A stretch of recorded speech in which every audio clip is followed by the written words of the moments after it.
You're about to experience a Muddy Boot production. Today on Wardens. For us, probably the most dangerous part of our job. I think he could have caught them in a pursuit. Jeepers. Is it bad? It's really bad. Plaintiff thinks he heard a shot from a pistol or rifle right near his front door. They're hunting on his place with rifles. And there's nothing open for hunting season right now. Robert, got running into you last year? You can just wait and pick him. Thanks. Your appearance date's the 25th of October.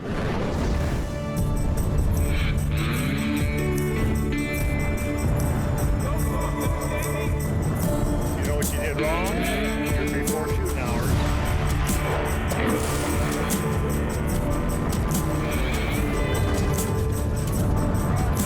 There we go. You want to go to jail, Jay?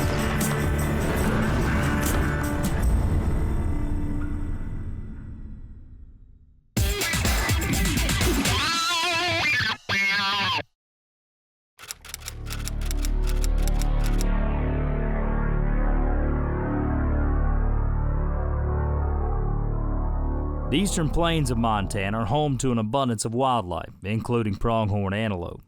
A couple of bad winters and disease spreading through the herd has taken its toll on the antelope population.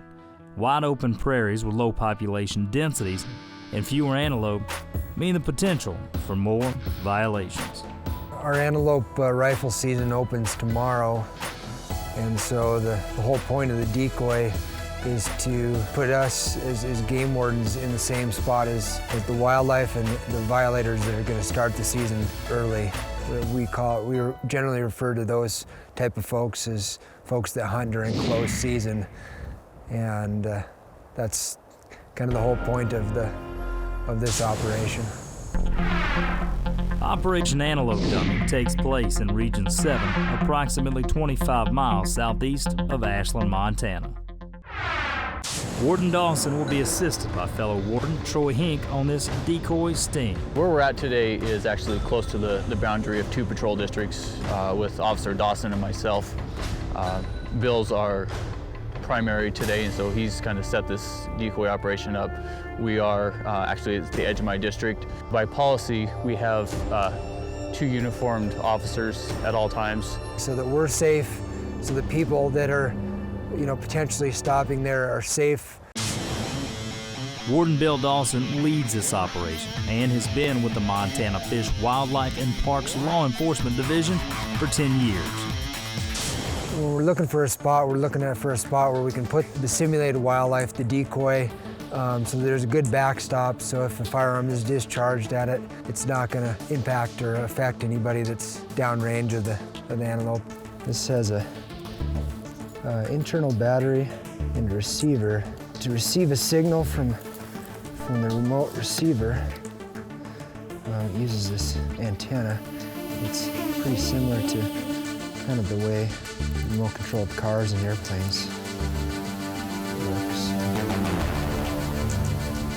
So there's a wire connecting the decoy to this box that contains the battery and the receiver. This decoy has a movable head. When we set up a decoy, it's usually a fairly dangerous situation for us, probably the most dangerous part of our job. We know we have people with firearms, and generally people we contact are in possession of guns. We also want the decoy or antelope in an area that it's going to be seen, but it can't be shot from a whole bunch of different directions, a bunch of different angles. We like to minimize that, control that as much as possible. With two decoys in place, one bedded and the other standing, to add realism to this sting, Wardens Dawson and Hink hide their vehicles in nearby timber and prepare for any eager hunter that may try to fill their tag the evening before the antelope opening. We have a lot of people who'll be coming into this area to hunt antelope. We expect not heavy traffic, but a fair amount of traffic to this area where people will be camping.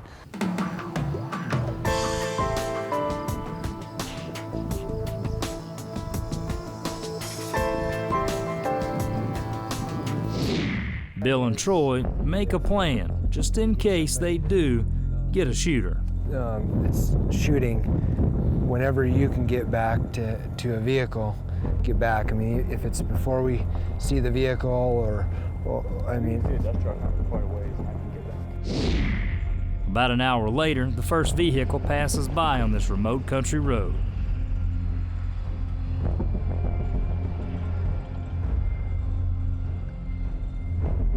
They see it. They're stopping. Warden Dawson works the controls to move the decoy's head. He watches and waits. This truck moves on, leaving only a cloud of dust.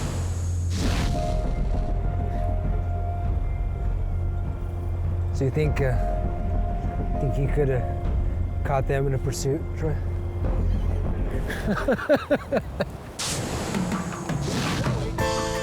Coming up on Wardens. Jeepers. Man, you're so lucky that you didn't have that go through the window.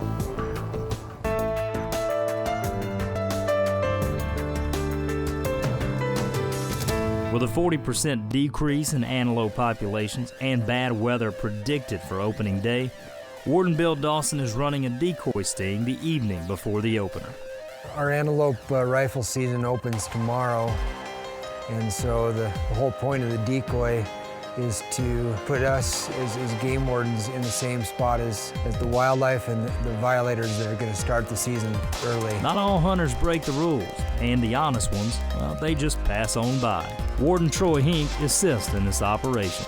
We set this decoy up in hopes that anybody who would be shooting real wildlife will take the simulated wildlife instead, and we can catch them in that violation. Warden Troy Hink has been with the Montana Fish, Wildlife and Parks Law Enforcement Division for 2 years and works in Region 7.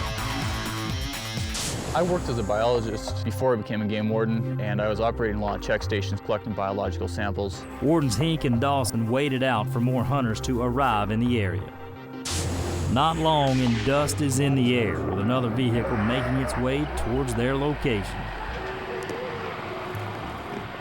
This truck doesn't even tap the brakes. I don't even think they saw him. There might be another one behind.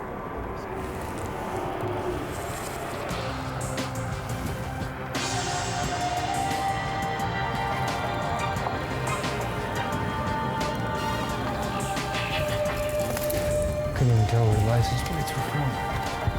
The first one was a Montana vehicle.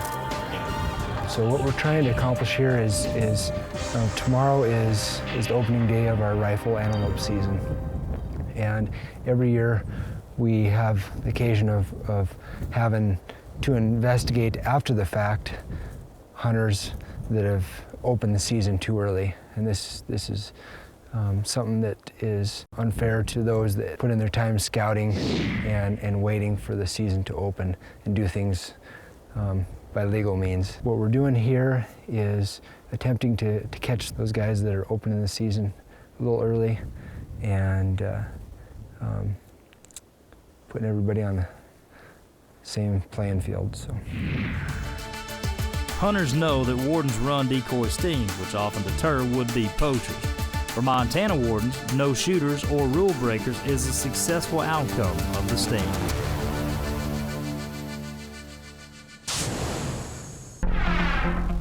"250 miles to the northwest, near Cascade, Montana, Warden Brian Goalie has just received a potential trespassing and poaching call. Okay, I just got a call from the Sheriff's Department in Cascade County. A landowner called in and stated that there was a little red, I think he said Honda Civic with 41 county plates. And it's got kids in it, I guess. I don't know what they mean by kids, probably young people, you know, who knows how old they are. They're hunting on his place with rifles. And there's nothing open for hunting season right now for rifle. They could be shooting gophers. I don't know. It didn't sound like it. And this, I know this landowner pretty well. He would not call if they were just shooting gophers.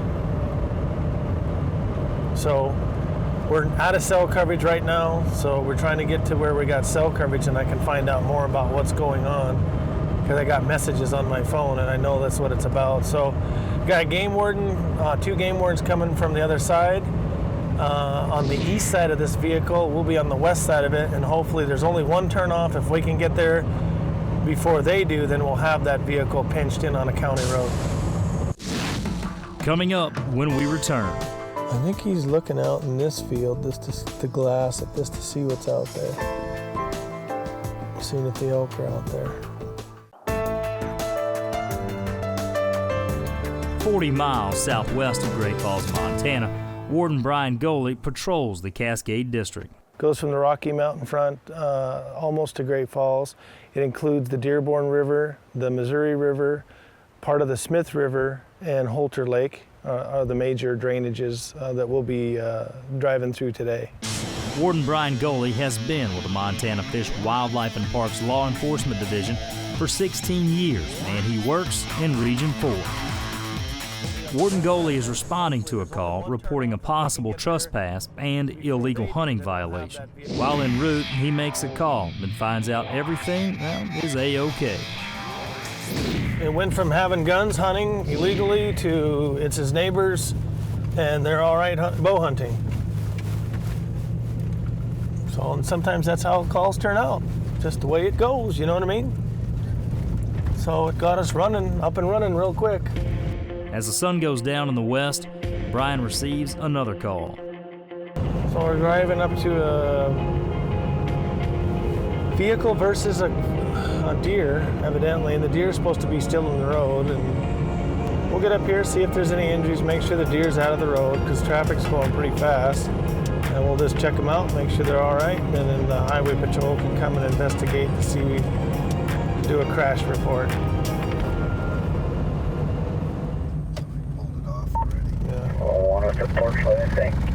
Oh, there it is. It's right there. Let me grab it real quick. Wow. Warden Goalie quickly removes the deer from the southbound lane on Interstate 15, approximately 6 miles north of Wolf Creek. Hoofta. Hi. Yeah, you guys can go. Okay, thank you Yeah, very much. highway patrol's on the way. I haven't looked at the front of it yet, so I probably will cry. Hear that elk? Yeah. Those guys. They're all around us. The highway Yeah. said that they'd be here in less than 10 minutes. Okay, well, we'll wait. Thank you so much. Jeepers. Is it bad? It's really bad. Well, you know, it jumped on it came across see that. and landed right on my car. It didn't, you can see I Yeah. didn't really hit it. It landed on me. My airbag didn't even come out because I Really? think Because it was over the impact- top of the Because bumper. I think the impact was here. Man, you're and so not here. lucky that you didn't have that go through the window. I know that, and that's why I'm Yeah. not, I think I'm not so freaked out. But I called I had my, this- I called my insurance already. They're sending a tow truck. Yeah. And I called my sister. She's coming to get me.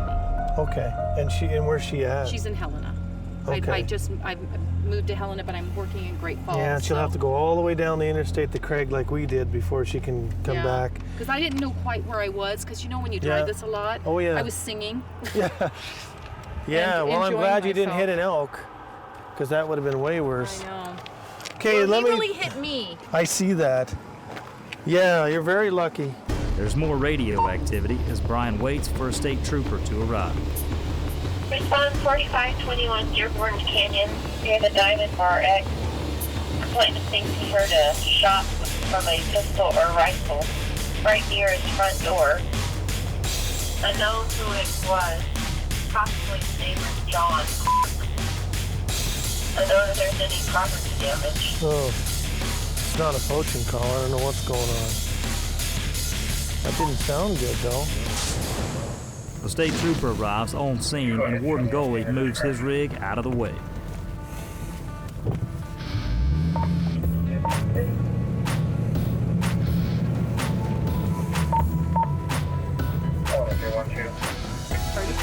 So here you go. We're going to get out of your hair. Okay. Thank you, sir. We dug the deer out. There's big bull elk out here breathing, so it's a beautiful night out there. Great. Thank you. See you later, ma'am. Thank you so Okay. much. You be careful, all right? Yeah, so we just waited for the highway patrol. They showed up. We turned it over to him. We got a tow truck coming to get her and the car out of here. So Deer's off the road, everybody's okay, nobody got hurt, so that's definitely a good thing. When we return, it's back to the Region 7 Rifle Antelope Open.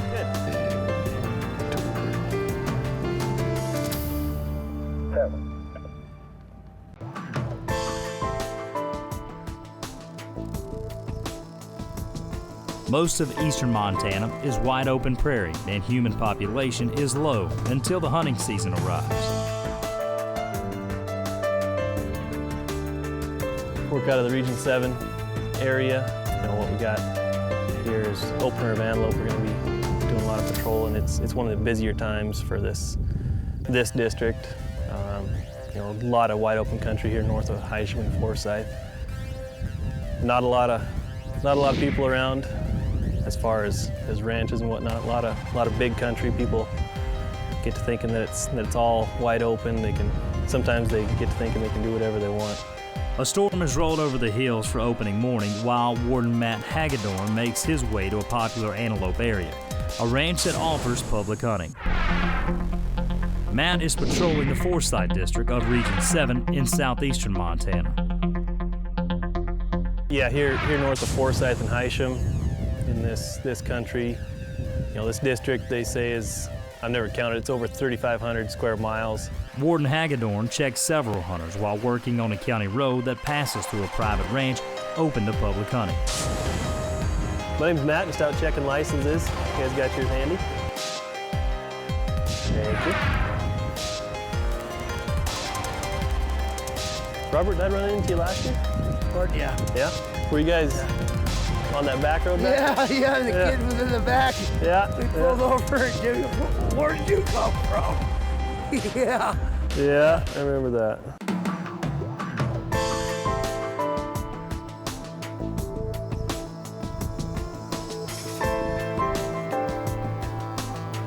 It's a hunter's responsibility to know the rules and regulations, and trespassing can be a problem in the wide open country. Warden Hagadorn rolls up on a hunter about to take a shot at an antelope. Unless he doesn't have permission here.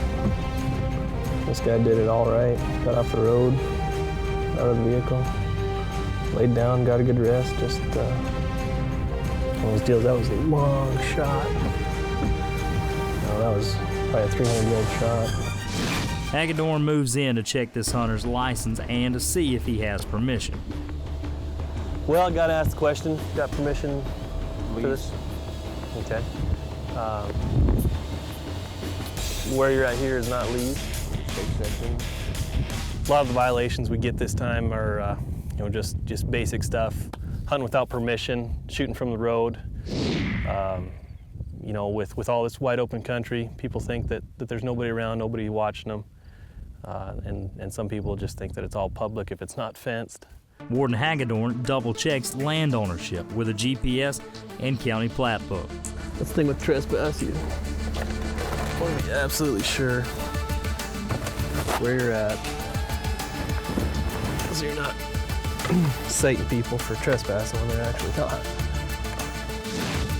What we're going to do is I'm going to cite you for ill permission to hunt, and that's going to be a $135 fine. All right, well, I'll go fill that out, and I'll come back and I'm looking forward to visit with you.